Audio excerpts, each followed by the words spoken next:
بسم الله والحمد لله والصلاة والسلام على رسول الله. أهلا بكم في قناة انفرا انسبكتور. معاكم علاء محمد وإن شاء الله هنكمل دروس ال TCP. موضوعنا النهاردة عن ال TCP Keep Alive. ده واحد من أهم الميكانيزم الموجودة في ال TCP.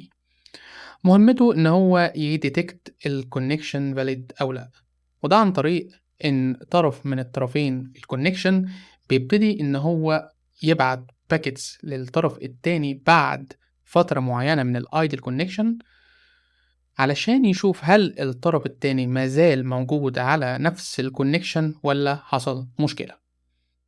يعني لو عندنا two ends client و server في ما بينهم connection ولكن مفيش أي data transmission ما بينهم، يعني ما بينهم connection idle أو idle connection خامل مفيش فيه أي transmission. بعد وقت معين بيتم تحديده باي ديفولت بيكون متحدد في ال operating system kernel. بيبدأ السيرفر يبعت باكيت بنقول عليها بروب باكيت. دي بيكون باكيت حجمها صغير جدا وما فيهاش أي داتا، مجرد كده جس نبض هل الكلاينت ده موجود معايا على الكونكشن ولا لأ. لأن من المتوقع لو الكلاينت عايز يإند الكونكشن أنا بستنى منه حاجة من الاتنين، يا إما بيبعت لي RST flag، وكنا اتكلمنا عن الفلاجز في فيديو سابق في نفس البلاي ليست، أو بيبعت لي فين فلاج. وهنا الكلاينت أو الاند ده بيطلب إن الكونكشن يحصل له اند، هو كده عايز ينهي الاتصال، وبندخل في مرحلة اسمها ال 4-way handshake، ودي عكس ال 3-way handshake اللي بتتم أثناء الكونكشن.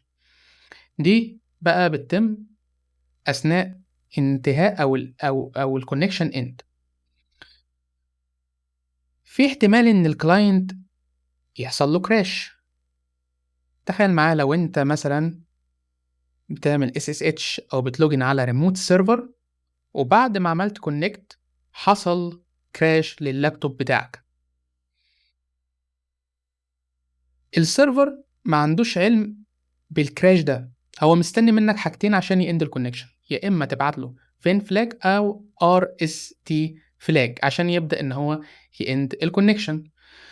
فهنا بيكون الكونكشن من طرف واحد بس اللي هو السيرفر، وده بنسميه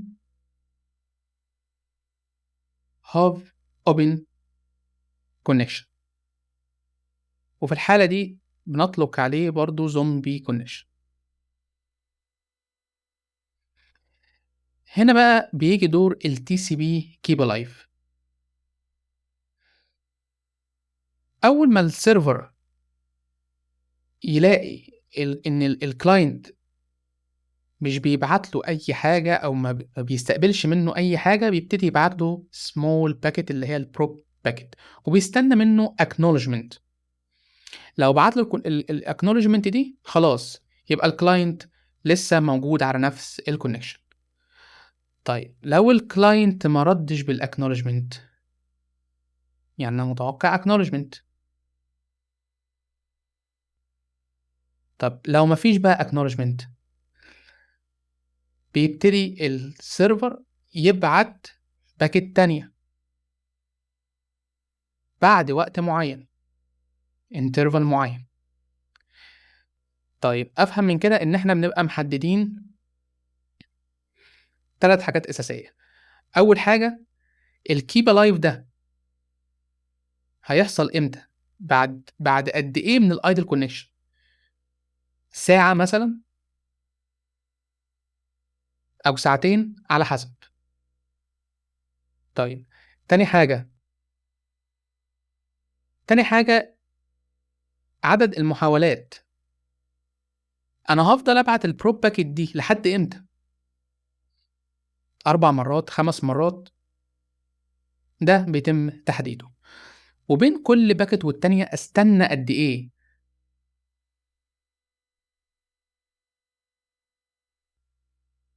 30 ثانية مثلًا، 60، ده برضه بيتم تحديده. الkeep alive بيكون على مستوى الkernel layer. أنا طبعًا باحدده في الapplication بتاعي.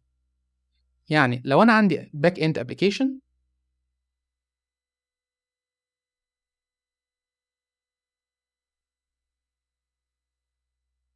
طبعًا الapplication بتاعي بيكون connected بdatabase.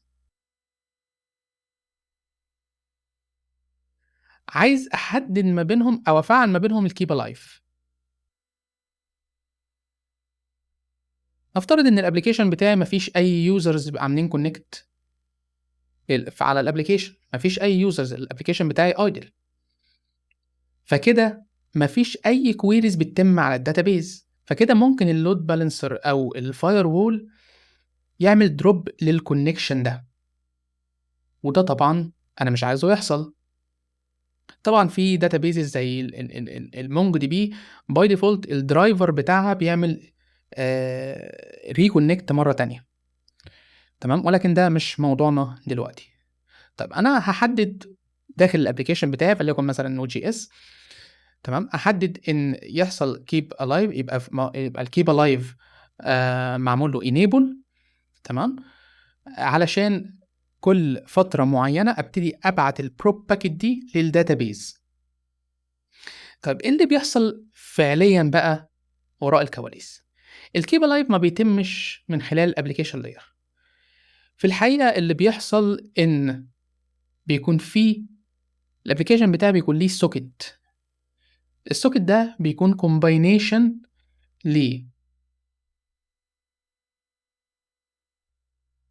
لحظة واحدة، تعالوا كده. الsocket ده بيكون combination للIP والport والprotocol الخاص بالapplication، سواء بقى TCP أو UDP. الTCP ده بيتخزن فين؟ أو الsocket ده بيتخزن فين؟ لما بيحصل TCP connection، الkernel بيعمل create لحاجة اسمها TCP P for POC. دي عبارة عن data structure موجودة في الkernel، بتخزن السوكت فيها، السوكت الخاصة بالapplication، تمام. السوكت ده هو الend point بتاع الapplication بتاعي. السوكت ده بيتخزن في الTCP، وعن طريقه، تمام، أنا بابعت request للkernel. يعني بيكون فيه request عن طريق السوكت للkernel، تمام، باطلب منه إن هو يعمل enable للkeep alive على مستوى الapplication بتاعي مع الdatabase. طبعًا باكون مستخدم حاجة زي مثلًا Mongoose أو أيًا كان لو أنا باستخدم MongoDB، وبتدّيني option إن أنا أعمل enable للkeep alive. حتى الTCP protocol نفسه ما يعرفش حاجة عن الkeep alive. يعني التصميم بتاع البروتوكول أو تصميم الTCP protocol ما لوش علاقة بالkeep alive. يعني هو مش متصمم إن هو يروح يبعت في الأساس، مش متصمم إن هو يروح يبعت prop packet، تمام، علشان يشوف الend التاني موجود معايا على الconnection والّا لأ. ده مش هدف الTCP protocol نفسه. إذًا الkeep alive دي مش جزء أساسي من الTCP protocol، لأ، هي optional، هي حاجة موجودة optional عندي. يبقى مهم جدًا نبقى عارفين إن الkeep alive بيحصل لها implement في الkernel layer مش الapplication ما لوش علاقة بالimplementation. هو مجرد بيبعت system call أو socket request للkernel إن هو عايز enable الkeep alive، وبعد وقت معين من الidle connection الOS أو الoperating system هو اللي بيبتدي يبعت الprop packet اللي إحنا اتكلمنا عنها، مش الapplication نفسه. طيب تعالوا نتأكد إن الkeep alive enabled على الoperating system بتاعي. لو ده مثلًا عندي server وأنا هdeploy project على السيرفر ده، ممكن الproject ده يكون محتاج إن الkeep alive يبقى enabled على الoperating system. فعلشان أتأكد إن الkeep alive enabled هاقول له sysctl net.ipv4 .tcp keep alive، وابتدي احدد القيمة اللي انا محتاجها. مثلا انا هقول له هات لي التايم، يعني الكيب الايف ده هيتم بعد قد ايه من الايدل كونكشن. هقول له انتر، جاب لي 7000. الوقت ده بالثانية او القيمة دي بالثانية، يعني بعد 7000 ثانية من الايدل كونكشن الاوبريتنج سيستم هيبتدي يبعت بروب باكيت. تمام. طيب عايزين نجيب القيم التانية، عايزين مثلا نجيب ال الريترايز او عدد المحاولات. هقول له نفس الكوماند برضو، بس في الاخر بدل تايم هقول له بروبس. قال لي 9. يعني لو انا بعت اول بروب وما تردش عليا باكنولجمنت، هبتدي ابعت محاولة كمان لحد ما اوصل ل9 محاولات. لو ما اتبعتليش اكنولجمنت خلاص هيعمل دروب للكونكشن. ممكن اغير القيم دي، زي ما قلت على حسب البروجكت.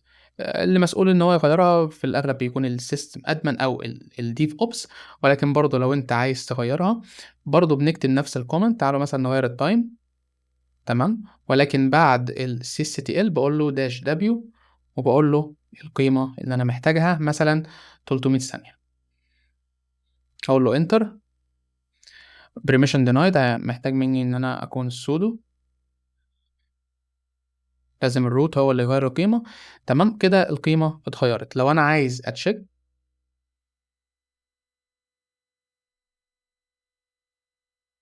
تعالوا كده.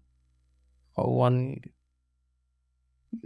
حصلت مشكلة. طيب من الأول sysctl net.ipv4.tcp keep alive time enter. اهو جاب لي القيمة الجديدة اللي انا حددتها. زي ما قلت القيمة دي بتكون على حسب البروجكت. طب هل انا لازم اغير في القيمة دي؟ ما ينفعش ان انا اغير القيمة دي على مستوى البروجكت نفسه. ممكن عادي جدا. ممكن ان انا مثلا لو استخدم حاجه زي نوت جي اس فيها اوبشن اللي هو بيكون سوكيت دوت على ما اتذكر كيب الايف، وبقول له هنا ترو واحدد الوقت. اقول له مثلا 300. تمام. بس الاوبشن ده او اللاين ده بيعمل انيبل للكيب الايف. تمام. والوقت بتاعها 300 ثانية. فأنا ممكن ماليش أي علاقة بالأوبريتنج سيستم values، ماليش أي علاقة بالقيم بتاعة الأوبريتنج سيستم. تمام. ممكن إن أنا أحددها على مستوى الأبليكيشن أحسن. لأن زي ما قلت في الأغلب القيم ديت بتتحدد عن طريق الأوبريتنج سيستم نفسه، هو بيحددها باي ديفولت، أو السيس أدمن أو الديف أوبس اللي بيكون شغال او بيتحكم في السيرفر. فما بيكونش ليا اصلا، ممكن ما يبقاش ليا صلاحيات ان انا اغير القيم دي، لان القيم دي زي ما انتم شايفين بتحتاج السودور او الروت هو اللي يبتدي يغير القيم، مش الديفلوبر او اللوكال يوزر. وبكده نكون وصلنا لنهاية الفيديو بتاعنا النهاردة. أتمنى إن شاء الله تكونوا استفدتم، ولو في أي أسئلة ممكن تكتبوا لي في التعليقات وأنا إن شاء الله هرد عليها. نتقابل في الفيديو الجاي بإذن الله على خير، والسلام عليكم.